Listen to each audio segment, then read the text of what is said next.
Okay, it's 12:01. Let's get started. Welcome everyone to 10 things parents need to know about why we immunize.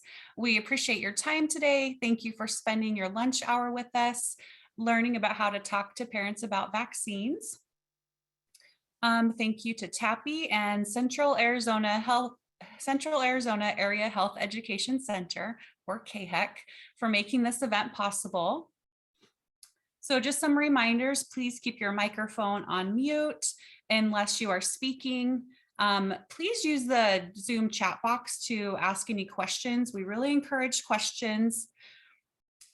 We also will have some prizes throughout the training, so use the chat box to enter your answers to those. All handouts, videos, and a recording of the presentation today will be available on our website, whyimmunize.org. I will put the link in the chat later where you can access any of the videos from today, handouts we talk about, anything like that. And once again, if you are watching this training with any coworkers, please put their name in the chat for our records. Just a little bit about all of you today. We had over 200 people register for this training, and all of you come from all across Arizona. We have all 15 counties represented today, and we are so happy that we are able to meet with you all today and really get some education to all areas of Arizona. So thank you so much for joining us. Let's go to the next slide. We have two fantastic presenters today, Kai McKinstry and Wendy O'Donnell. I'll let them introduce themselves and get started with the training. Once again, use the chat box if you have any questions. Thank you. All right. Hi, everybody. I am Kai McKinstry. I am a certified health education specialist with a bachelor's in public health. Very excited to be back walking through this webinar with you all. I really hope that we can arm you with some knowledge so that you can feel more confident in having these sometimes tough conversations with families. We are going to cover the 10 things parents need to know about why we immunize. We do have some objectives I'd like to cover. Before I do that, let me allow Wendy to introduce herself real quick. Hello, I'm Wendy O'Donnell, and I'm an Arizona native, and I also have a background in public health education. And I've always just been passionate about immunizations, and I'm excited to give you more information, just like Kai said, to help you feel a little bit more comfortable talking about this.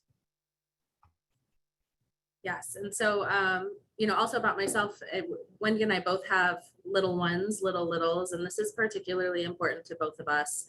And so, these things, as we move through them, we are going to kind of share our own personal experience and kind of anecdotal information based on the things that we've experienced with vaccination, with immunization, with questions that we've had, questions that we've encountered. So that we do hope to make this to make this applicable for all of you in all of your fields of work.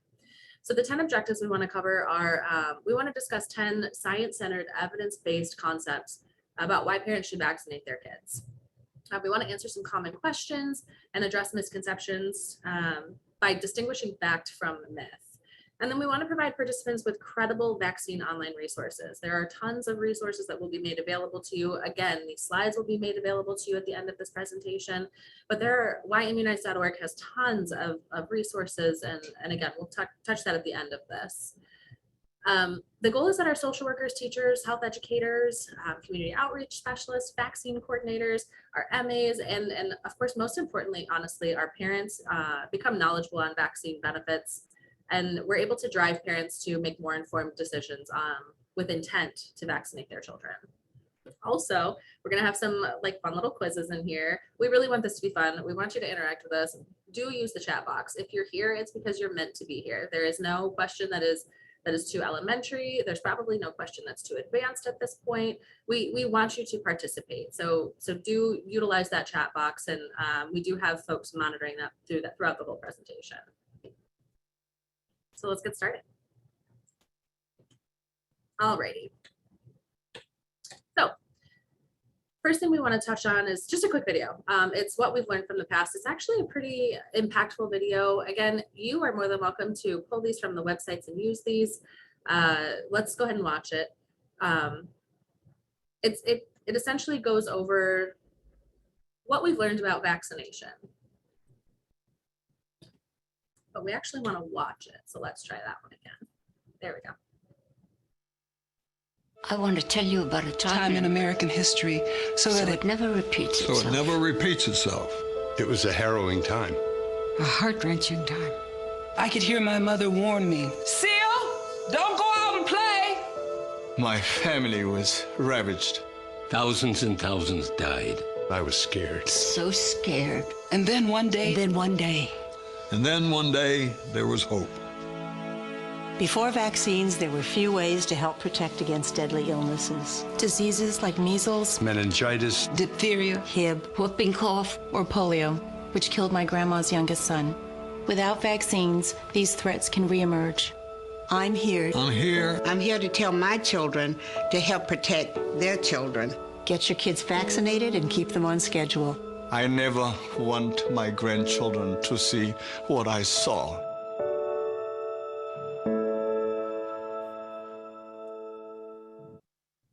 Kai, we did have a few people say they could not hear that video.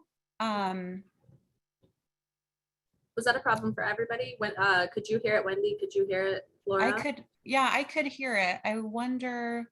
I would encourage those folks maybe to log off and log back on. Okay. Okay, lots of people saying they could hear it. If you would like to see this video, we do have this on the website I posted earlier. And it's a great one. So I do encourage you to watch that. Yes, please do. And I'll talk about it a little bit here, but again, I mean, use this resource and go back and watch it if you didn't get a chance to hear it. I'm sorry about that. What it essentially touches on is kind of what we'll call a double-edged sword of vaccine efficacy. It's kind of this dilemma that we're facing where the effectiveness of vaccines and the advancements of vaccine technology over, we'll say half a century, 75 years, so 50 to 75 years, people have forgotten about the diseases that these vaccines were developed to fight. And so the phenomenon is called vaccine amnesia or public health amnesia. And it's essentially where the public health initiative, such as vaccination, is so successful that people forget how bad it was. You know, it doesn't touch them anymore. They don't see this firsthand. They may not even at this point see it in third worlds or see it in a docu-series. And so they really have no idea what this looks like or feels like at this point. And so we start to lose the idea that this is still real and we still need to continue to fight these vaccine preventable diseases. So objective number one, or topic number one, is that kids are at risk for disease. And this map essentially shows measles outbreak cases in 2019. So a disease we once thought was eradicated in 2000 started popping up in 2014. And over the course of 5 years, we ended up with 28 states that had at least one positive measles case. And essentially this is happening because of public health amnesia, vaccine amnesia, because folks didn't see measles anymore because they were under the impression that it's eradicated, so it's not real anymore and you can't get it. Encouraged families, encouraged parents to forego that vaccine. And when that started happening, we started ending up with positive cases, and those positive cases started infecting children primarily, who did not get vaccinated. And so just because we think something is eradicated doesn't mean that we shouldn't continue to vaccinate for that, because it can pop up. So continued immunization is the only way to prevent these diseases long-term. And it's worth noting actually that pertussis, which is whooping cough, is another disease that is starting to really start to recirculate. And this is especially worrisome.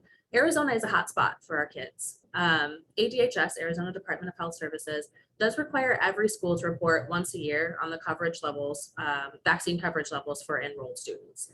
And the information is made available to the public, and then parents can kind of make choices if they have that opportunity based on the information that they've been provided, based on coverage levels. So our schools used to be at 95% coverage rate, which we're going to touch on again. That number is particularly important. But over the last 5 or 6 years, the level of protection has begun to drop significantly. There are some schools that have a 40% coverage, 40%, 40. So because of this, Arizona has been identified as a hotspot. We've got very low coverage levels, and our kids are particularly, it's kind of hard to say, particularly vulnerable. All right, number 2, vaccine preventable diseases still exist. The data shows the diseases still exist and they are still circulating. We mentioned pertussis just a moment ago, which is whooping cough. And again, we'll talk about public health amnesia. One could argue that if they're not experiencing these diseases, if the families you work with aren't experiencing these diseases, then maybe it's not actually as important as it's being made out to be, or maybe your kids are not as susceptible as they're being, made out to be. And so you can fall into the trap of believing that the diseases no longer exist or they'll never touch you personally. So I will apologize in advance. This video is hard to watch. It is very difficult to watch. We're going to watch this little lady who has been diagnosed with pertussis, which is, again, whooping cough. These vaccine preventable diseases like measles, mumps, pertussis, pneumonia, they still infect kids today, every year in the US. I never come back from this video without tears in my eyes, so don't judge me. I want to challenge you not to turn this off. I want to challenge you to keep the volume on. I want to challenge you to watch this. It is uncomfortable, but it is a reality. And so, just kind of let this video do its work. It's just kind of heavy. Uh-oh. There we go.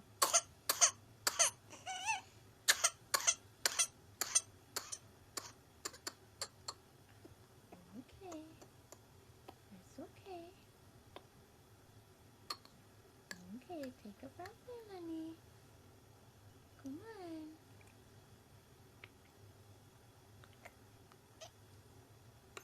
Almost there. There we go. Oh my. It's okay.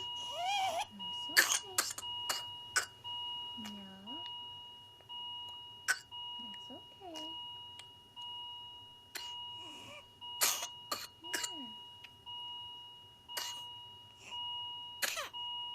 Yeah. It's okay. Yeah.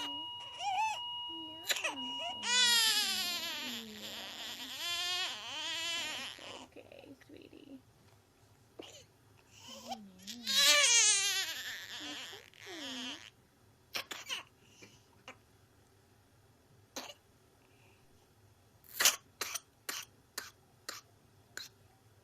Right.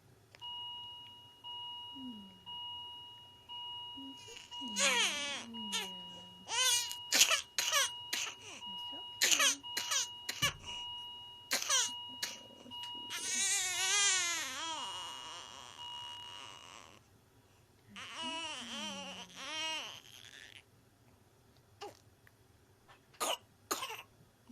okay.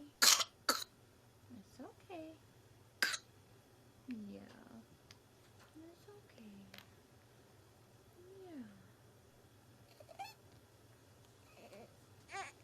I know. Yes. Oh, I know. It's okay.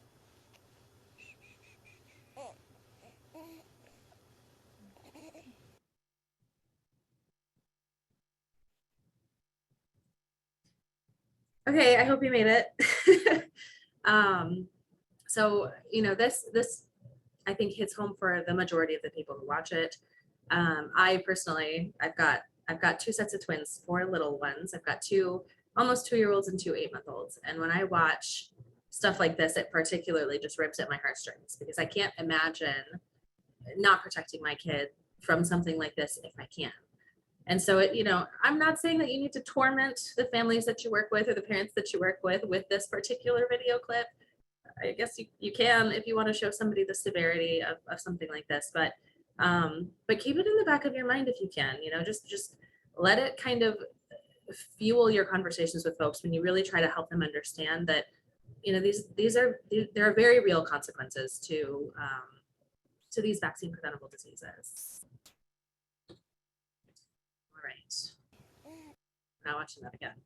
Okay, number 3, outbreaks are preventable when parents make the decision to vaccinate. And I know we talked about this 95% number in the previous slides.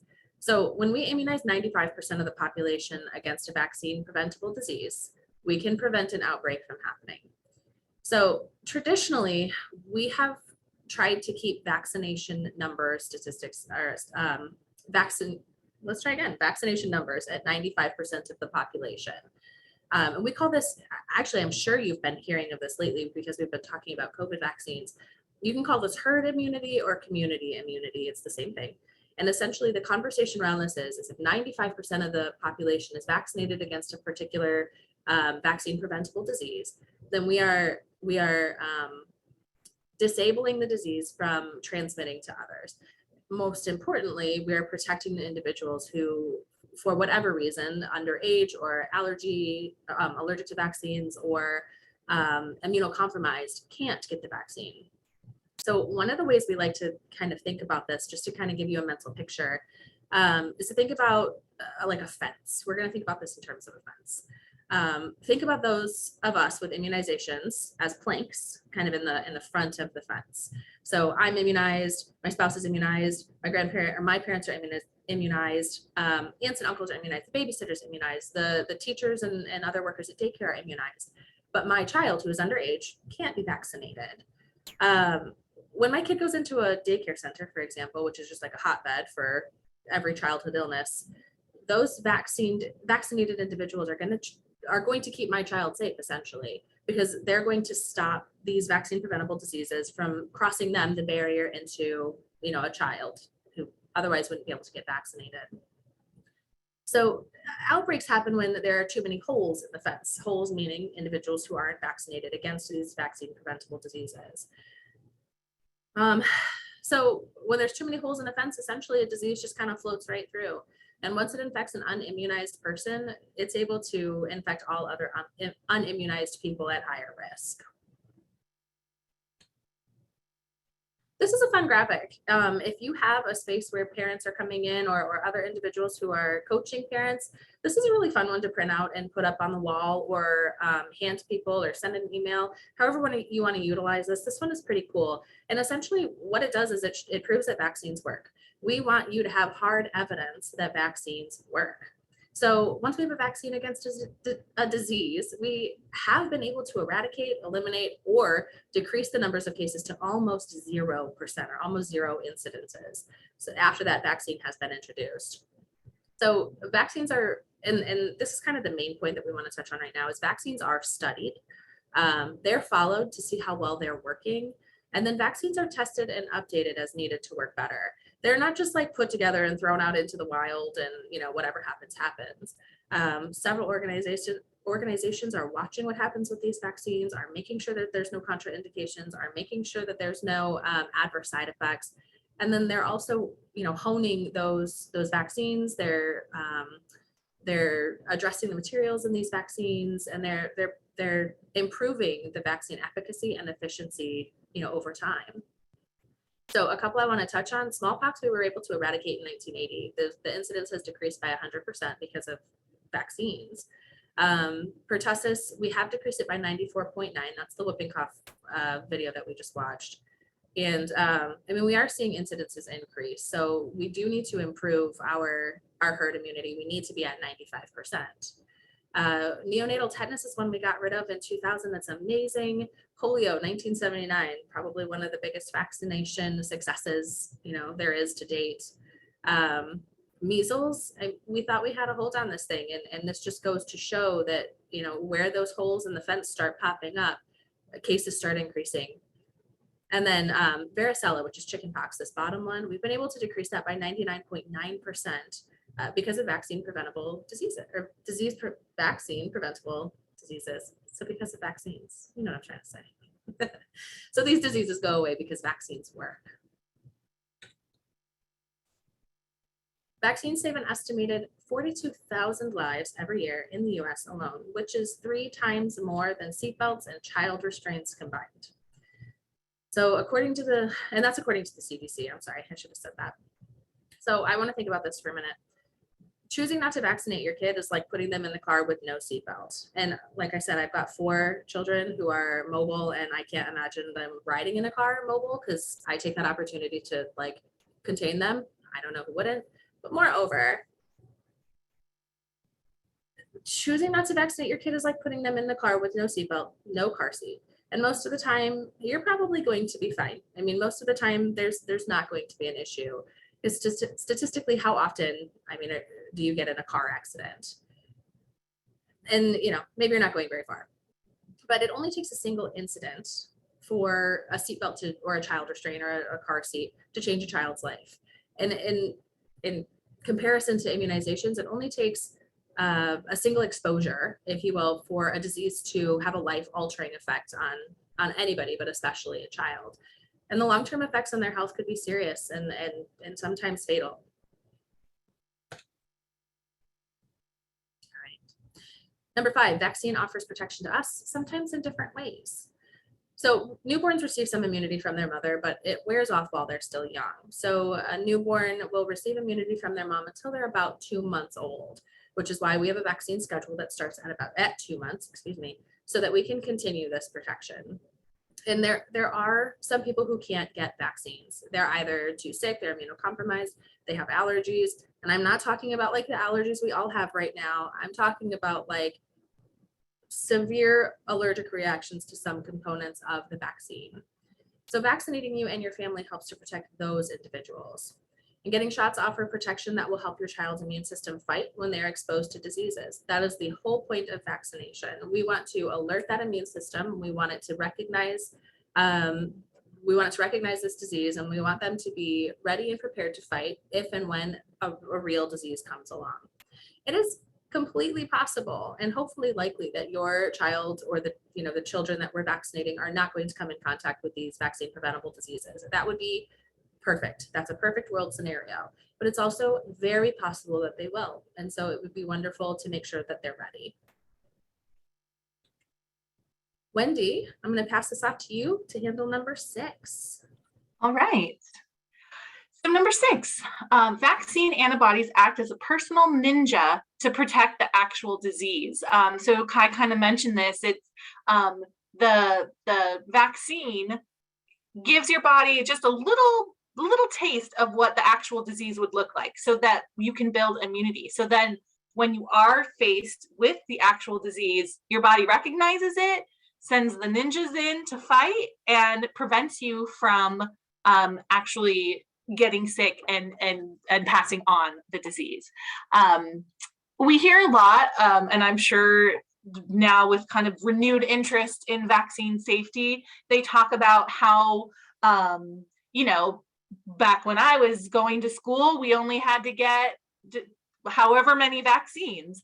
But they've actually, through advances in science, through studying these diseases, through listening to what people are saying when they have side effects, or through tracking, they've been able to limit the amount of ingredients in the actual vaccine, while increasing the amount of diseases that we're protected from. So 30 years ago, there were 3,000 antigens to protect against 8 diseases by age 2.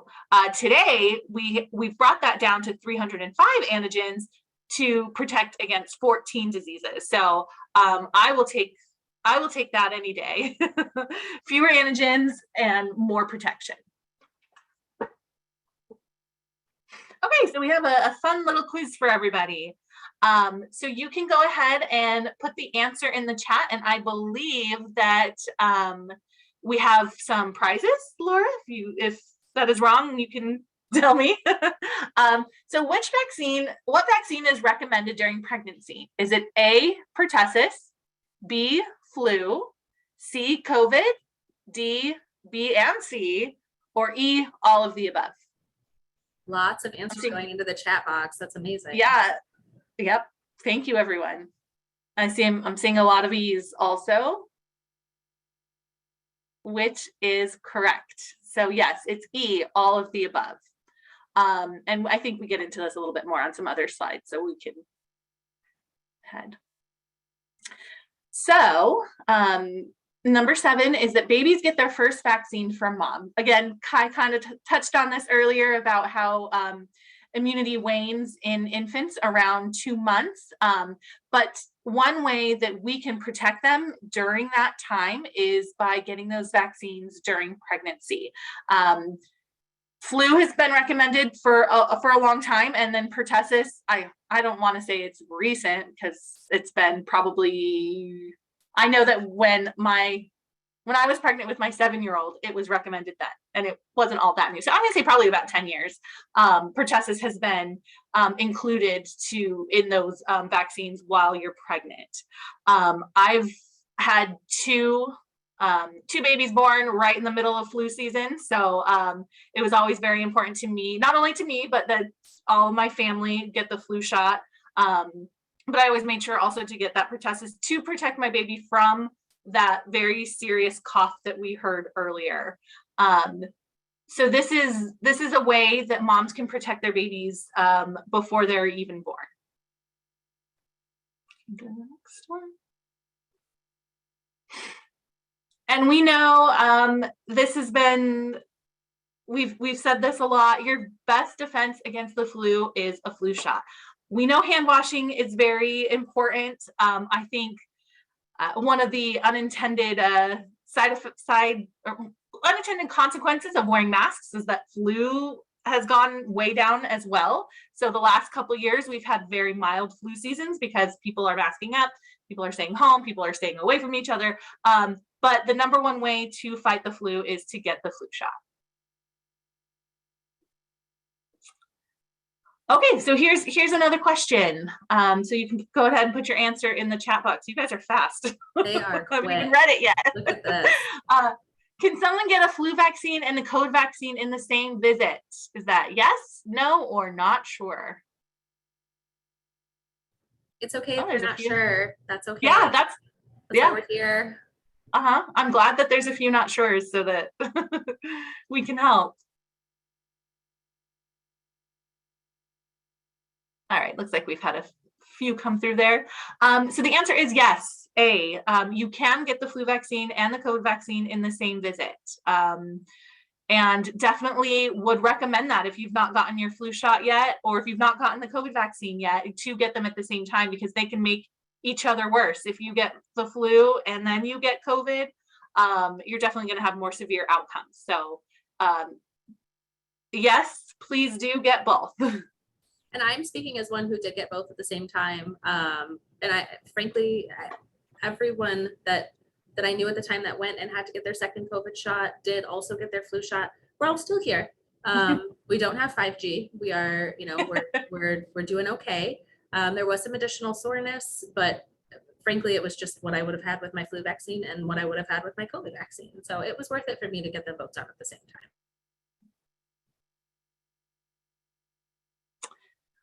So this one I think is very important. So it's really good to remind your families and the people that you're working with that doctors and science overwhelmingly support vaccination. The American Academy of Pediatrics, the American Academy of Family Physicians, obstetricians and gynecologists, nurses, the CDC, the March of Dimes are very, very strongly support vaccination. We hear that the anti-vaxxers, their message is a little bit louder. They try to get in your face a little bit more. But overwhelmingly, doctors and science support vaccination. I always think it's really smart for you as a professionals working with families to tell them to ask their doctor. If they have questions and they have concerns, ask your doctor. Next time you take your child in, ask them what they think, and you will see overwhelmingly that they will say yes. I know it means a lot when I see pediatricians say, when people ask them, would you get your kid the COVID-19 vaccine? And they say yes, absolutely. I got them vaccinated the first chance, as soon as they were eligible to do it. So that's always a good resource.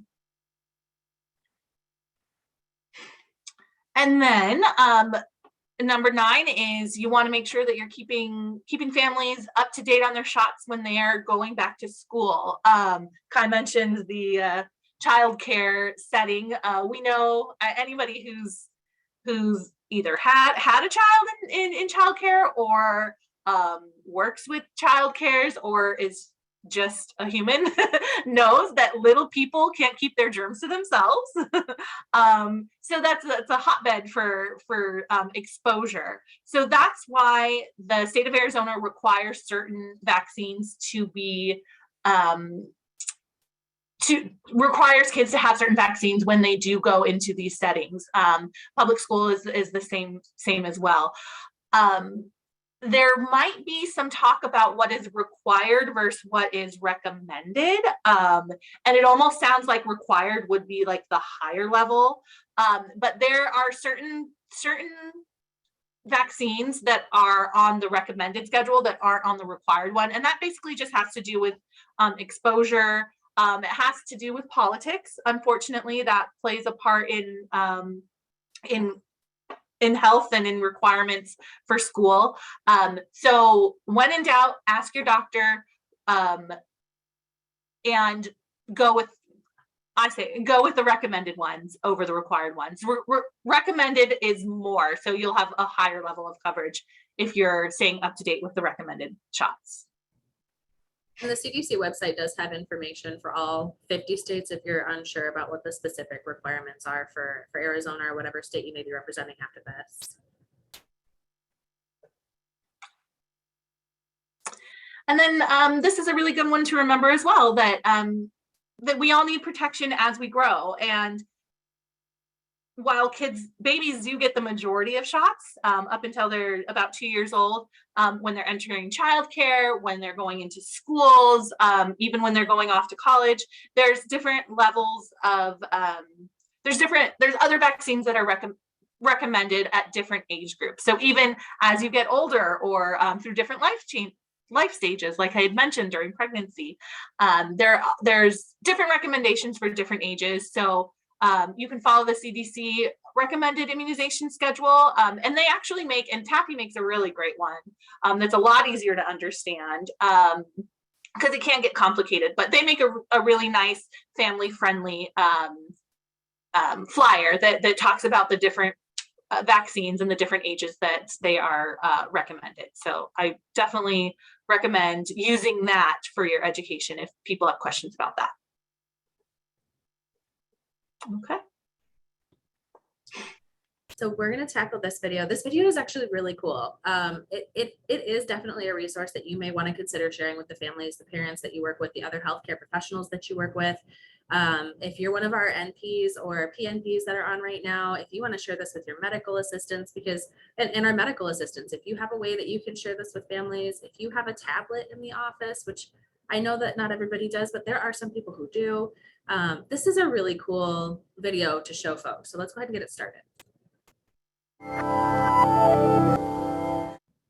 Aren't you glad you don't have scurvy?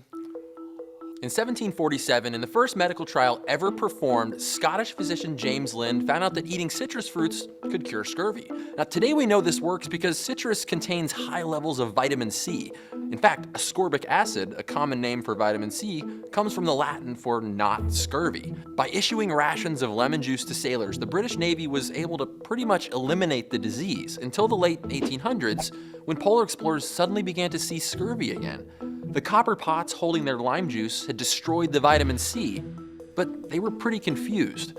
So despite James Lind's experiments 150 years before, citrus fruits became the enemy. And when Robert Falcon Scott set out to reach the South Pole in 1911, he carried the finest in canned meat products, biscuits, chocolate, tea, and zero vitamin C. A Norwegian team beat them to the pole by 5 weeks, and during their sad journey home, Scott and his team perished in a blizzard, sick and weak from what was probably scurvy. It had been so long since anyone had seen this disease, the British had forgotten how to prevent it. When we create such effective solutions, we can forget how serious the problems were.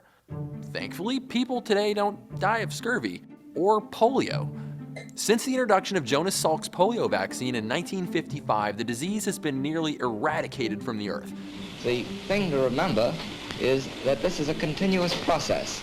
Compare the 358 infections reported in 2014 to the 1940s, when 500,000 people per year were paralyzed or died from polio infections. Vaccines work. Our immune system is on constant alert against germy baddies, with millions of white blood cells each on the lookout for specific infections. When an immune cell meets its target, it replicates itself, and this clone army sends a barrage of protein weapons called antibodies to label the trash for cleanup. And after the infection is gone, so-called memory cells stick around, ready to mount a fast attack in case this germ shows up again. This is how we develop immunity, and it works pretty well, since we're all still alive. But even with all that, some super bad germs can take us out before our immune sentries have had time to call up their clone army. This is especially true for young children. Their immune systems are fresh out of basic training. Thankfully, we have vaccines, which are made of tiny pieces or weakened versions of viruses or bacteria. They let our immune system see what the bad guys look like and recruit those all-important memory cells before we ever have to actually see the real enemy. Thanks to vaccines, the US was able to eliminate measles in the year 2000. But in recent years, as more and more parents are refusing to vaccinate their children or are vaccinating them later than what doctors recommend, it's back. In most states, more than 90% of children are vaccinated, but that's not enough to keep a disease like measles at bay. In our episode about Ebola, we talked about a number called R0, the basic reproduction number for a disease, or the number of people infected by one person in a susceptible population. For Ebola, that number is low, but for measles, each sick person will infect up to 18 others. Well, luckily, vaccines can change that. The fraction of people who are vaccinated or immune can lower the reproduction number below 1, which means the disease is disappearing. 90% of unprotected people who come in contact with somebody who has measles, even just breathing the same air, will become infected. To control a super contagious virus like that, the vaccination rate has to be 95% or above. And right now, the US is lagging behind, and measles is making a comeback. The Guardian put together a simulation of just how this so-called herd immunity works. When enough of a population is vaccinated, even if it's not 100%, the herd can protect the unprotected. With vaccine refusal on the rise, our herd immunity is breaking down. Preventable diseases like measles and whooping cough have become our scurvy. Most of us don't know anyone with polio, and measles, it's not that bad, right? Well, yes, it is that bad. Before the age of vaccines, millions of people were killed by diseases that today are just bad memories. Vaccines have let us develop a sort of generational amnesia.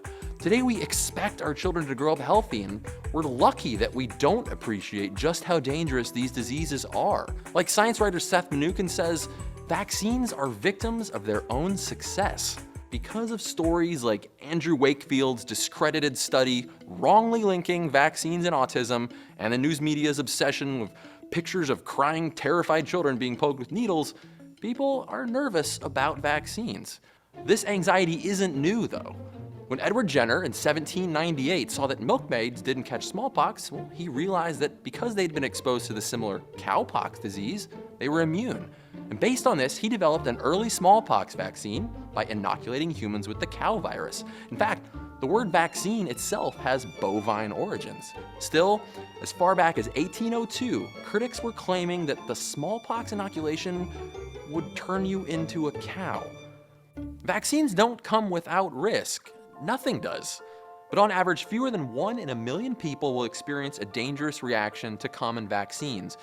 Car accidents, playing outside, even walking will injure more children.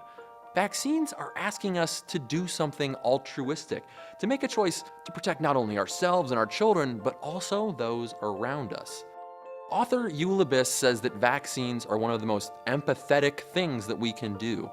A system that's based on people voluntarily using their bodies to protect other vulnerable people. And that's something I hope we don't forget. Now, I'm a doctor, but I'm not that kind of doctor.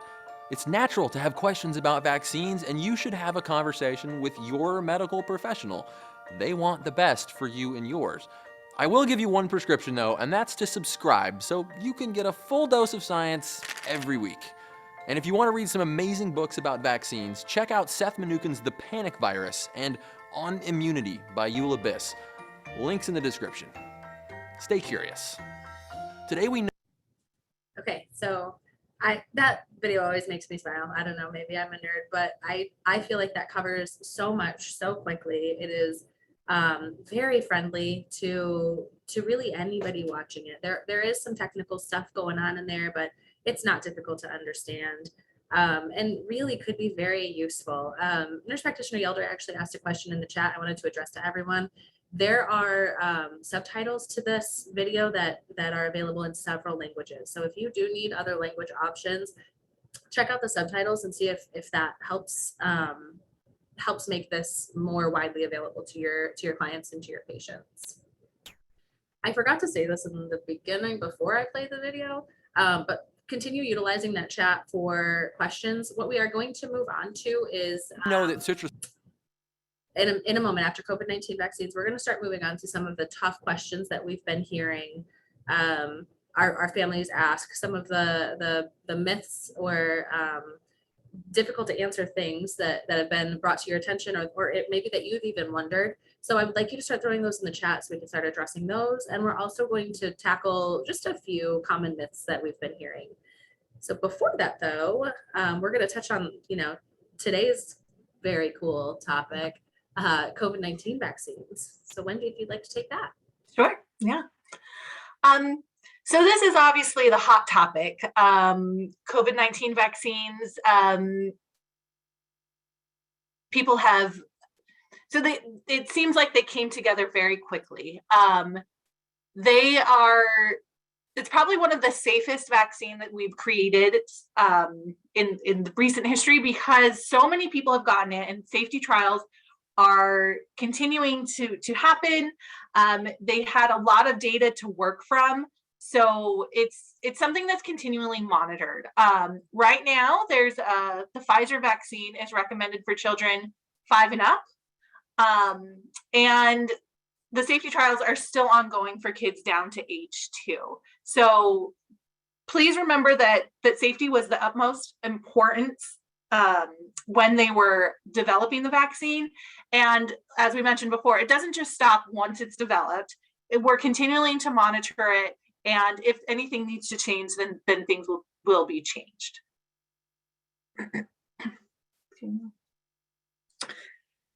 So it's also important that we don't forget about the other vaccines that kids need. We know that kids have fallen behind during that whole 2020, people staying home, people not going to the doctors at all. So it's really important to make sure that other vaccines that are needed are up to date as well. So DTaP, Tdap, HPV, flu, MenB, all of them are safe to get when you get the COVID-19 vaccine. So if you're thinking about, it's weird to say because it's almost spring break, but before we know it, it'll be back to school time. So if you're getting your kids ready, that's one thing to remember, that make sure that they're up to date on the other vaccines as well as COVID-19. We touched on this earlier as well. Vaccinated kids protect other kids in the classroom. They protect friends and family. So if you have elderly people in your lives, if you have that, maybe the pregnant teacher or immunocompromised kid that sits next to your kid in class, vaccinated kids help protect those people and build that fence and make that fence stronger. Also, this is definitely a benefit as well, that the rules when there has been exposure to COVID-19 in schools are different for those who have been vaccinated. So they will not need to be quarantined for 2 weeks, and they'll be able to stay in school and do activities that, so many kids missed out on just a couple years ago.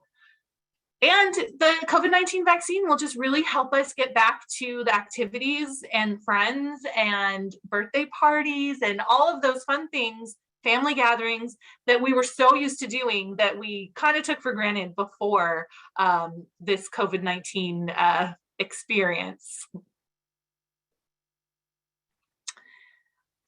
Some interesting things about the COVID-19 and the vaccine in the kids ages 5+. So this is the newest one that has been approved.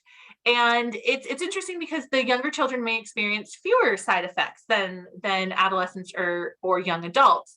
And I know some people who have kids in this age range are thinking, I'm going to wait a little bit. I'm going to see what happens.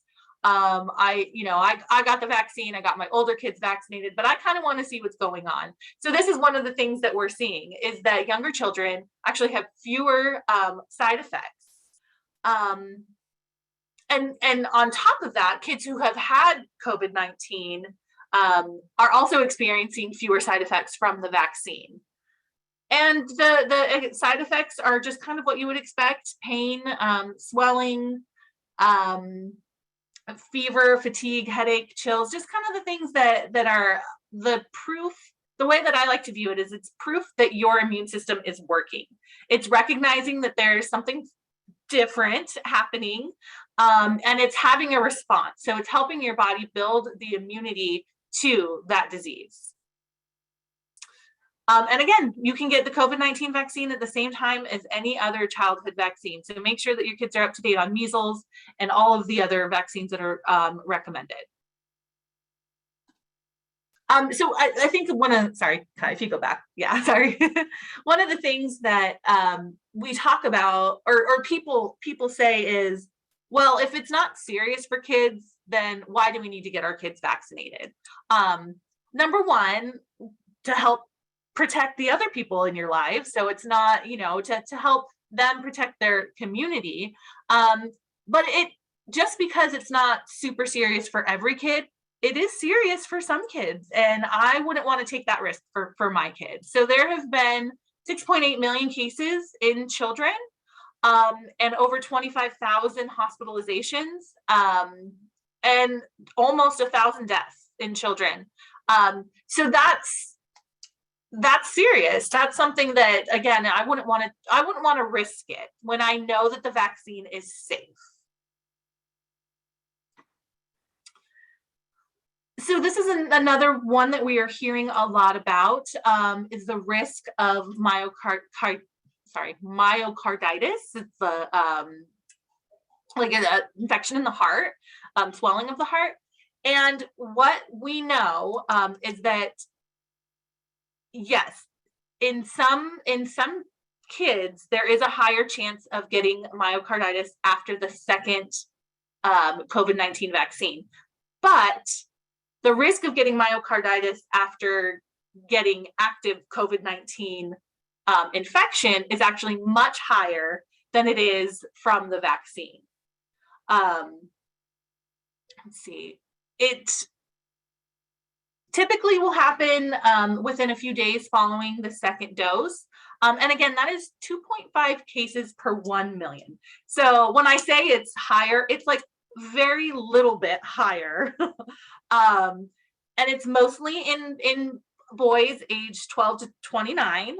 And it hasn't been as severe as I think people are thinking it is. And again, it's myocarditis is somewhat common as a result of viral infections, which COVID-19 is. So your chances of getting myocarditis are much lower. Are much lower after you're getting the vaccine than they are after getting active COVID-19 disease. I hope that wasn't too confusing for you. If you need clarification, throw it in the chat so we can touch on that, because I think it's very important. The risk is much lower if you get the vaccine. And then this is another kind of myth that we've heard out there about the COVID-19 vaccine affecting puberty or fertility, kind of in the later years. And there is no truth to that rumor at all. They're unfounded. There's no evidence that can support that. The mRNA vaccines are processed near the injection site, and activated immune system cells travel through the lymph system to nearby lymph nodes. So they're not affecting hormone levels or traveling throughout the body to other parts of the body. It stays within that lymph system. There's not a biological reason to expect that maturation or reproductive functionality would be negatively affected by COVID-19 vaccination immediately now or in the coming years. Wendy, I'll ask you, do you feel we have time to watch this video? How long is that one? 3 minutes? It's 3 minutes. Sure, let's go ahead and watch it. Okay. This is Dr. Paul Offit. He is at the Children's Hospital of Philadelphia. He's a phenomenal physician. There are several videos out there of his that kind of bust some of these common myths that we've been hearing. And they're very relevant because obviously this is a new question that folks have been asking. So let's go ahead and tackle this one.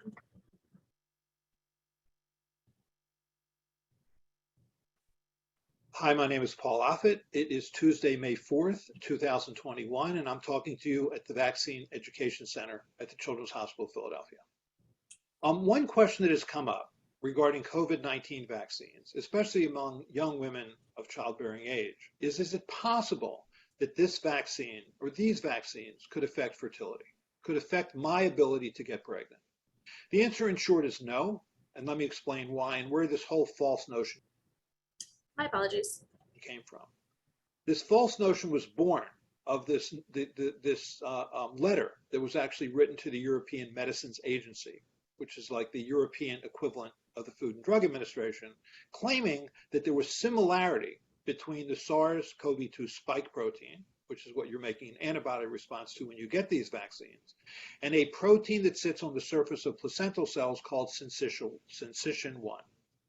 So the thinking was if you're making an antibody response to that spike protein of coronavirus, you're also inadvertently making an antibody response to this syncytin-1 protein on the surface of placental cells, which would then affect fertility. First of all, that wasn't true. Those two proteins are very different. It's like saying you and I both have the same social security number because they both contain the number 5. So that was wrong to begin with. Plus, you can argue there's two strong pieces of evidence that argue against it. One is that there was 2 prospective placebo-controlled trials done before submission for emergency use authorization from both Pfizer and Moderna. During those 2 trials, 36 women roughly became pregnant.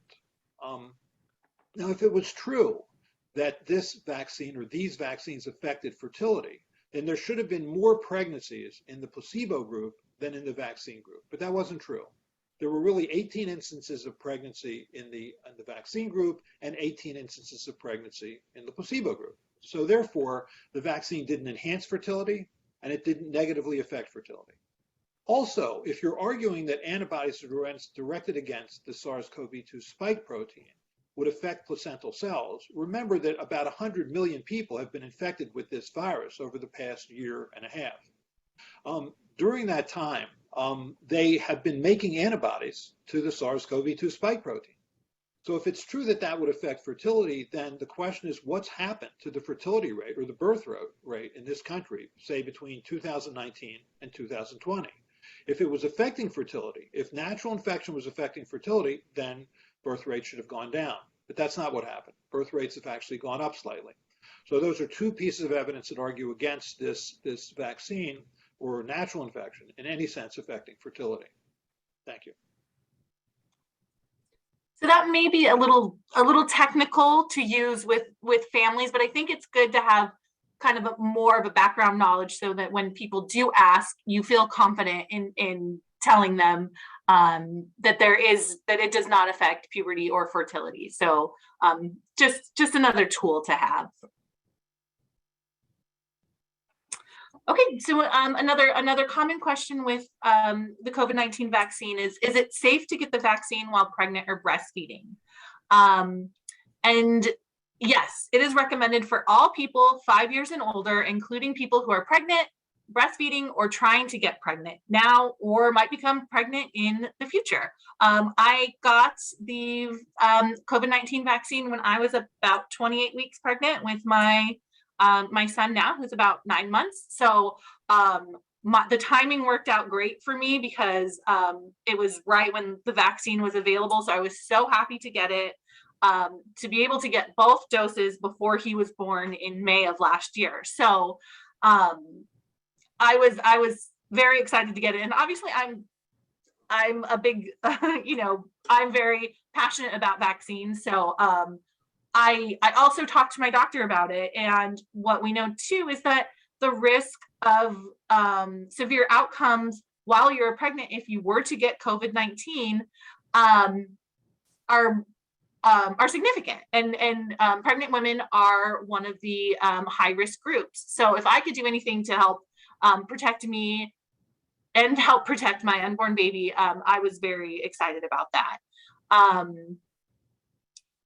The risk of stillbirth in pregnant people with COVID-19 actually is almost double that of those who do not have COVID-19. So the vaccine will prevent you from getting COVID and protect you from those adverse outcomes. The evidence about the safety and effectiveness of COVID-19 vaccination during pregnancy has been growing.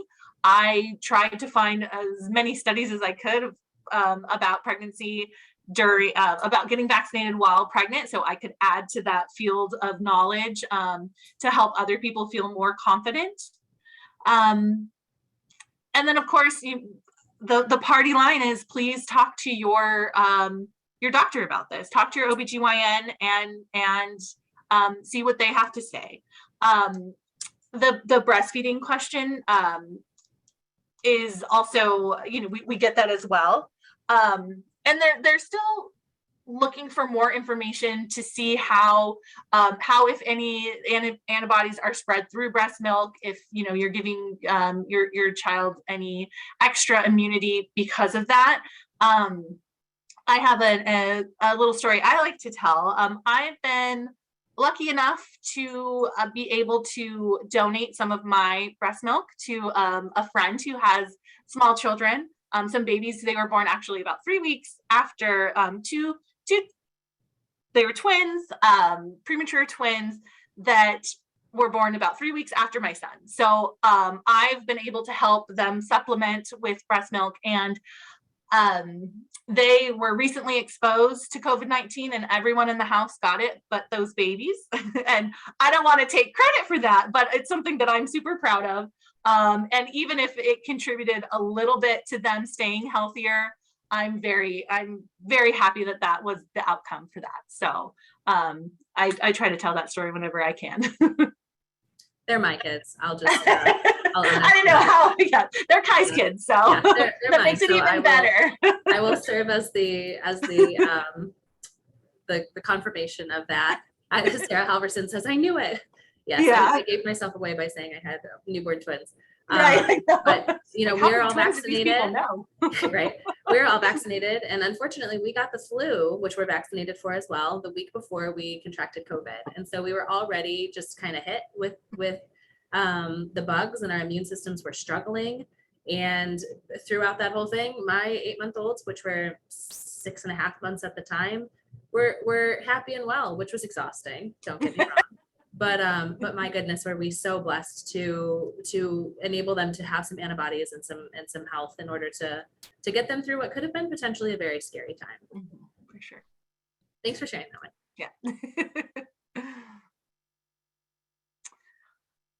So this is just some information card that you can use for your families and just to help people get the word out. These are resources that you can that people can contact for more information about the vaccine or to make an appointment to find out where people are doing it. I think at this point, one of the things I like to say also is that, and to share with your families, is that it's not too late.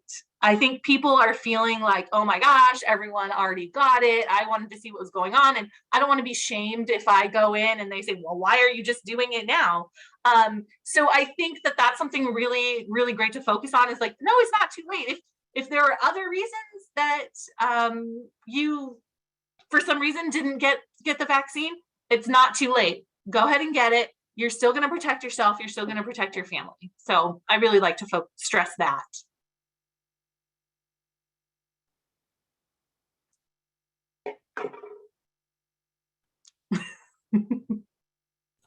There we go. Sorry about that. I'm seeing lots of excellent questions go through the chat box right now, like really good ones. I'm super happy to see these. So I'd like to implore you to continue putting those questions in the chat box. There are a few that are going unanswered, and it's really because we are tackling them in the slides. So don't think that we're not seeing those, but keep throwing them in. And now that we've addressed the ones that are in the chat box already, we're going to start kind of thinking of some possible scenarios that you might run into working with children and families in your workplace setting. So kind of use your own experiences to think about how you would talk to parents and encourage them to pursue vaccination, because, you know, remember that you are a professional with a valued opinion in the lives of your families, and that works to your advantage. So we really want you to feel armed and empowered and confident when you're having these conversations, so that, you know, even if you don't know the answer, I think we've said it, like it's like our mantra at this point. Encourage everyone to speak with their healthcare providers. Speak with your healthcare provider. What does your pediatrician say? Have you talked to your pediatrician about this?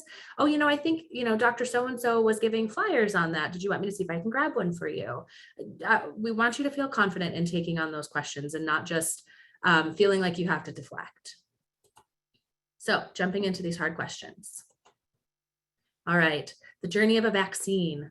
A couple you are friends with, excuse me, tell you that they worry that newer vaccines are not safe. I think a lot of us have been hearing that recently. They worry that the pharmaceutical companies make vaccines without testing them before they're given to kids and adults. So what resources do we have available to help them with these concerns? We have lots of resources. Immunize.org has lots of resources. Immunize.org has lots of resources. CDC has lots of resources. There's lots of places you can go. But again, you can always reach out to TAPI, get on their website and pull what they have. It's insane. There's tons. But to give you kind of a little bit of, I guess, just like note cards, if you will. Before a new vaccine is ever given to people, extensive lab testing is done that can take several years. And we'll touch on that in a second. Once testing in people begins, it can take several more years before clinical studies are complete and the vaccine is licensed. I know Wendy touched on this a little bit. There are a lot of people that are like, okay, well, COVID vaccines were developed in a year, which is an amazing technological achievement. It is incredible. And the reason we were able to do that is not by, you know, cutting corners or bypassing red tape. It literally is because we had an incredible incidence of cases, which means the amount of people we had to work with to develop a vaccine was ideal. I mean, 400, 500,000 cases, which would typically take a decade, have been happening, you know, in a matter of months. And so vaccine developers were able to utilize that volume to create something a little faster. Secondly, we had tons of people working on this at the same time. Lots of people from lots of countries contributing lots of information in order to develop something in an expedited process. So no corners were cut. All of the same protocols were followed. All of the same safety guidelines were followed. When it came to lab testing and clinical trials, all of that was followed as well. The FDA sets very specific rules for the 3 phases of clinical trials to ensure the safety of volunteers. So researchers test vaccines with adults first. It's important to mention that's why our kids are not, you know, 2 and under aren't eligible for the COVID vaccine yet, because children 2 and under were not included in these trials. And now they are, and now they're working to make sure that we have correct dosage and correct contents in these vaccines for little ones 2 and under. FDA and CDC closely monitor vaccine safety after the public begins using the vaccine. So again, it's not just like put together and thrown out there and whatever happens, happens. These things are very closely monitored by several organizations that we'll touch on in a minute to make sure that things go smoothly. And then, sorry, I know I'm going through this so quickly, but we've got a couple more things to touch on. Lastly, the purpose of monitoring is to watch for adverse events, so possible side effects. Monitoring a vaccine after it is licensed helps ensure that possible risks associated with vaccine are identified swiftly and rectified immediately. There is a quick video I would like to watch because this is going to kind of help answer some of those major questions that have been asked. We probably won't have time to hit all of these videos, but they will be available to you. So if we have to skip one, you can absolutely access it later. This one's about 5 minutes. The journey of your child's vaccine. A vaccine must be safe and effective. How a new vaccine is developed, approved, and manufactured. Vaccines begin the journey in the laboratory, where scientists work to figure out how best to protect against dangerous germs. Before a new vaccine is made available to the public, researchers usually must do years of lab tests on the vaccine. If lab results look promising and the vaccine appears to be both safe and effective, volunteers will be enrolled to get the vaccines in a series of carefully monitored clinical trials. The manufacturer usually conducts 3 phases of clinical trials. Each phase is designed to gather more information about the vaccine's safety and how well it works. These trials can take years to complete. During phase 1, about 20 to 100 healthy adults get the vaccine. Researchers track how well the vaccine works, whether it's safe, what is the correct dose for disease protection, and what possible serious side effects may occur. In phase 2, hundreds of volunteers participate. This is when experts learn more about the possible short-term side effects and how the volunteers' immune systems are responding. Phase 3 trials are the most informative, with results from hundreds or even thousands of volunteers. In these trials, vaccinated volunteers are compared with volunteers who receive another vaccine or no vaccine. These results give researchers a better idea of how well the vaccine works and if there are possible side effects they should expect. The Food and Drug Administration, or FDA, along with the Vaccines and Related Biological Products Advisory Committee, review all of the data the researchers have gathered throughout the trials and decide whether or not to license the vaccine. Once licensed, vaccines are made in batches called lots. Manufacturers test the lots to make sure the vaccines are safe, pure, and potent. The FDA reviews the safety and quality of each lot before it is released. The FDA inspects manufacturing facilities on a regular basis to ensure quality and safety. How a vaccine is added to the U.S. recommended immunization schedule. Once the FDA licenses a vaccine, CDC brings together the members of the Advisory Committee on Immunization Practices, or ACIP, to review all of the research available on the licensed vaccine. The members of the ACIP include world-renowned vaccine and disease experts from groups like the American Academy of Pediatrics and the American Academy of Family Physicians, CDC, and other government agencies. These experts look at how well the vaccine works and whether it's safe when given to different age groups. They also weigh the seriousness of the disease the vaccine prevents and figure out how many children would get sick if they did not get vaccinated. The experts then decide if they should recommend that vaccine be added to the U.S. recommended immunization schedule. If the CDC approves the experts' recommendations, the vaccine officially becomes part of the schedule, and soon it will be available at your healthcare provider's office. How a vaccine's safety continues to be monitored. Once children start getting the vaccine, the FDA and CDC continue to watch for possible side effects. Reactions that happen after a vaccination get reported to the Vaccine Adverse Events Reporting System, or VAERS. Anyone can submit a report to VAERS, including parents, caregivers, patients, doctors, and nurses.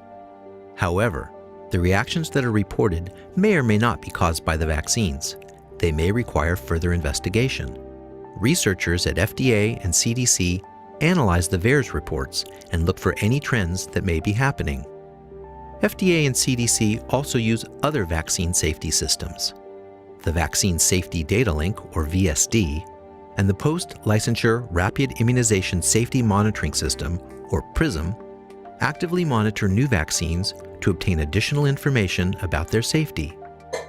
VSD has access to healthcare information for over 24 million people. PRISM can analyze healthcare information from over 190 million people. CDC also uses the Clinical Immunization Safety Assessment Project, or CISA, to study vaccine safety. CISA is a collaboration between CDC and 7 medical research centers. CISA vaccine safety experts conduct individual case reviews and clinical research studies about vaccine safety. Recommendations for using the vaccine may change if the vaccine's risks are found to be greater than its benefits. The end goal is always the same: to safely and effectively protect children, families, and communities against potentially serious diseases.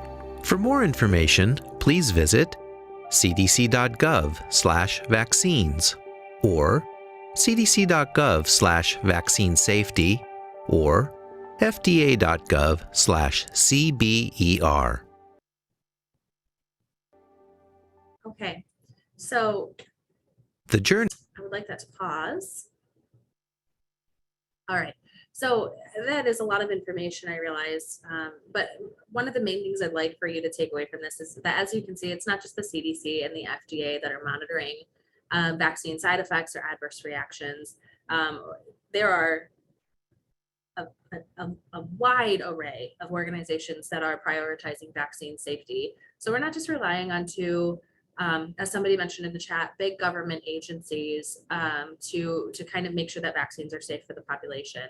There are many that are kind of keeping public health and public safety at the forefront.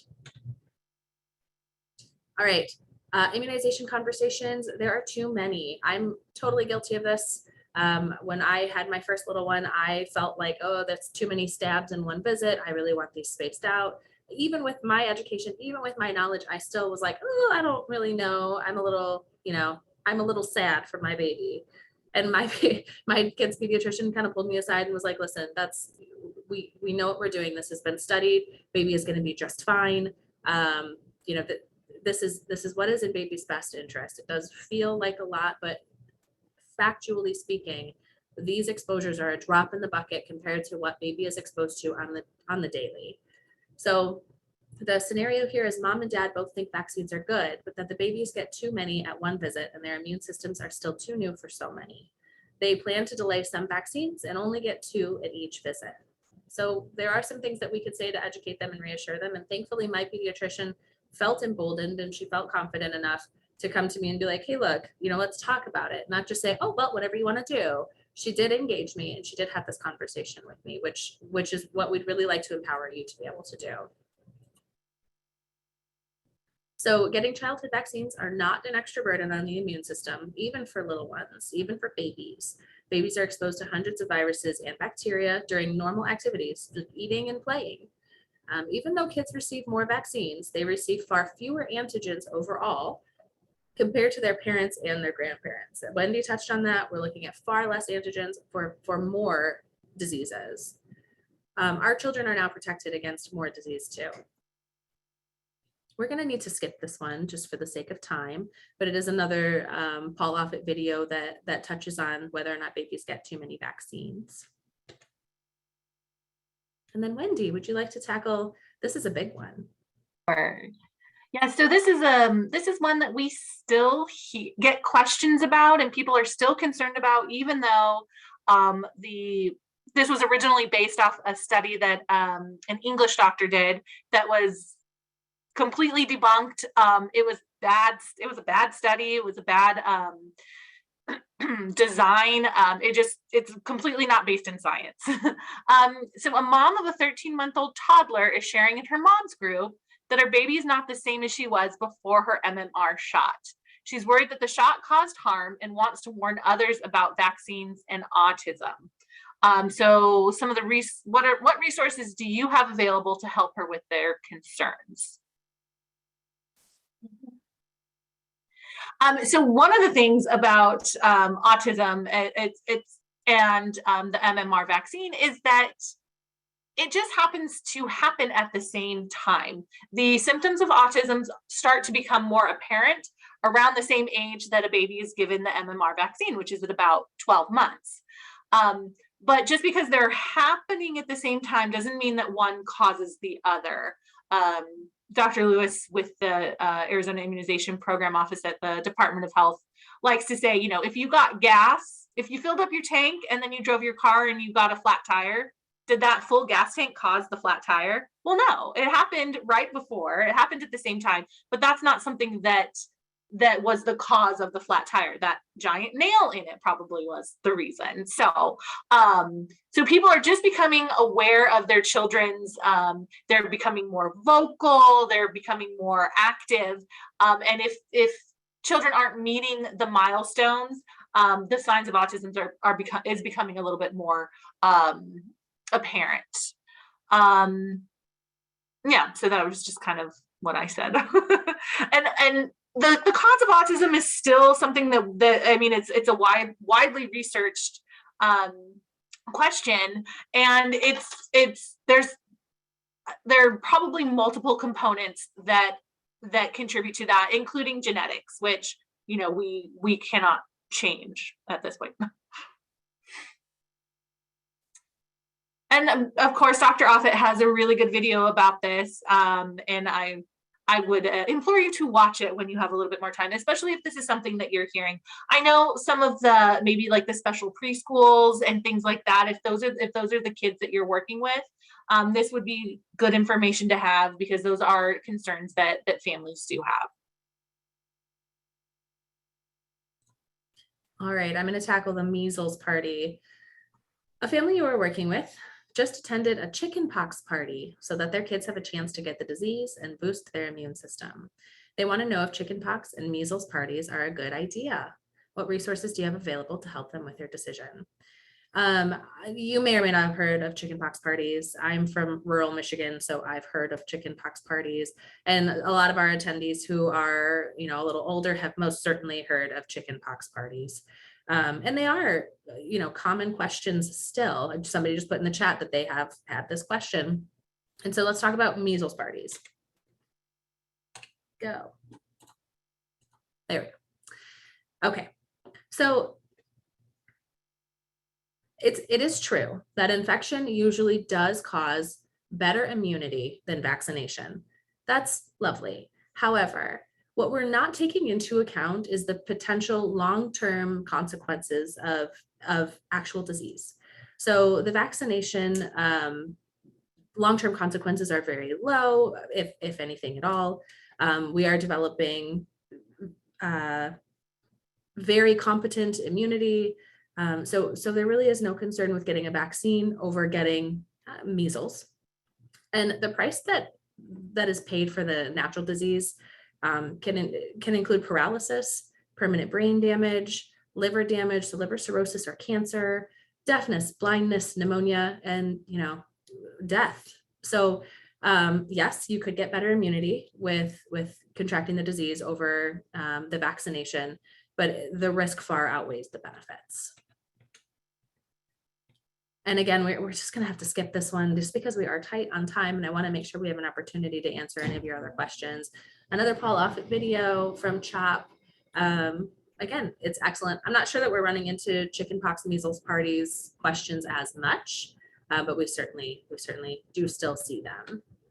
I just want to add, I love the conversation going on in the chat right now. Absolutely. And we have had, we have heard people having COVID-19 parties. I think this was probably before, well, yes. I heard about it a little bit more before the vaccine, but people were getting very sick from those, and yes. Having, somebody mentioned long hauler, like we're learning more about when you've had COVID-19, what the long-term, consequences are from that. So, I love, Sarah, come have a safer party at your neighborhood healthcare provider. Exactly awesome. Right. And I mean, anecdotally, I heard so far of 2 COVID-19 parties where individuals have died. It's like, it doesn't feel worth it. The vaccine likely would not have killed that individual. Right. Or those individuals. So let's touch on finding reliable resources. We'd like you to know where you can find reliable resources. Know what websites, what apps, what books, videos are from trusted sources. Again, we gave you Paul Offit from CHOP. Lots of different topics that are touched on. No video is longer than 5 minutes for the most part. Again, lots and lots and lots of resources on why Immunize and through the CDC. Laura's going to touch on that some more. One of the things we kind of wanted to touch on a little bit, though, is reliable resources. When you jump on Google and you type in why everyone hates vaccines, what you're going to find is it's all going to be populated with entries of people who hate vaccines. It's not ever going to be, or typically not going to be, anything to the contrary. And so you're going to find yourself in a bubble, and your computer's going to remember what you've been looking up, and Facebook is going to like really be on you. And so all of your social media is going to pop up with, people who hate vaccines, and you're going to find yourself trapped in a bubble. And so we want to make sure and that we're being very cognizant of the fact that when we are doing our research, when we're looking things up, when we're asking questions, we are using trusted resources, trusted sites, and we're being, critical and subjective. Google is excellent, but you can't just click on any .com and think that it's, a reliable resource. We'd like to try to stick with the .orgs and the .govs. We'd like to be able to make sure that we go with things that are peer reviewed, if you can find access to those things. Good research is incredibly important. So when we're hearing these folks that are like, well, I did my own research, and that is excellent, but did your research include, peer reviewed articles? Did it include, were you able to trace it all the way back to make sure that the money was clean, that funded that research, that it's not, paying for you to believe something else? So do just continue to be mindful when you are, receiving and digesting this information. I want to add one thing. I think one way to tell if a website is reliable or not, if they're trying to sell you something. So if after you read it, you think, I really need to buy this supplement, maybe, this supplement will help prevent this. So I think that's something easy for families too, because if you open a website and on the right side and the left side and the bottom and the top are all ads, it's probably not a reliable source. And I'm not saying the information is bad, but try to find it somewhere else and see if it matches with it on a reliable source. Like Kai said, a .gov, a .edu, those are going to be much more reliable. Yes. So Laura, I'm going to turn this over to you if you'd like to chat some more about resources. Okay, sounds good. So as Kai said, the Children's Hospital of Philadelphia is a great place where you can go for all sorts of vaccine education resources. Also, we do recommend the CDC website. You can find it there. Next slide. Here is a great handout for you, so you can know kind of some talking points, common questions that you may hear, how you can have those tough vaccine conversations. This specific handout is available on our website. I was just looking at our webpage that we have been sharing throughout the training today, and we have about 25 different links on there. So we keep saying it, but they are there if you're looking for that. And then the TAPI website is whyimmunize.org. Has all of those resources and more on the website, along with free materials and flyers. Next slide. And here are some of those free materials. We did have a question in the chat earlier about HPV. We do have an HPV flyer. We have the children's vaccination schedule and adult vaccination schedule flyers. Things about flu, lots of COVID-19 vaccine resources. If you are looking for something, if you keep hearing the same questions and you're looking for something printed to hand to your patient or your parent, please let us know how we can help with the resources that you need. Next slide. Okay, vaccines for children. Money should never be an issue why a child should not be vaccinated. So if your health insurance does not cover vaccines or you do not have health insurance, you can still get children immunized against preventable diseases with no fee. It is a federally funded program called Vaccines for Children. You can contact your county health department for locations. Thank you so much to our presenters. I hope you guys enjoyed their presentation as much as I did today. They are full of knowledge and always know how to talk through these difficult topics. We do love to give prizes. We've been giving some prizes throughout the presentation. I chatted you privately if you were a winner, but there are still more opportunities to win prizes. We have a post evaluation. We love to hear your feedback and how we can improve this training for next time. So I'll put that link in the chat. So please fill that out. I'm going to put it in right now.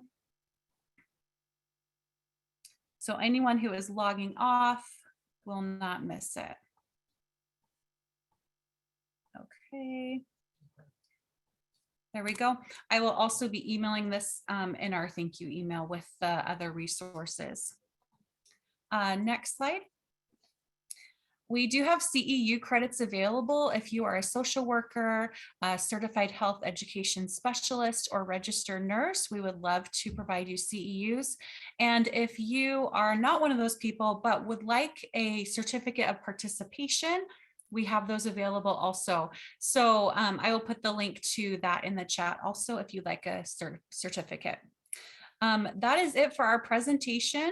Thank you so much for attending today. And watch for an email with the links to the website and all the things that we shared today.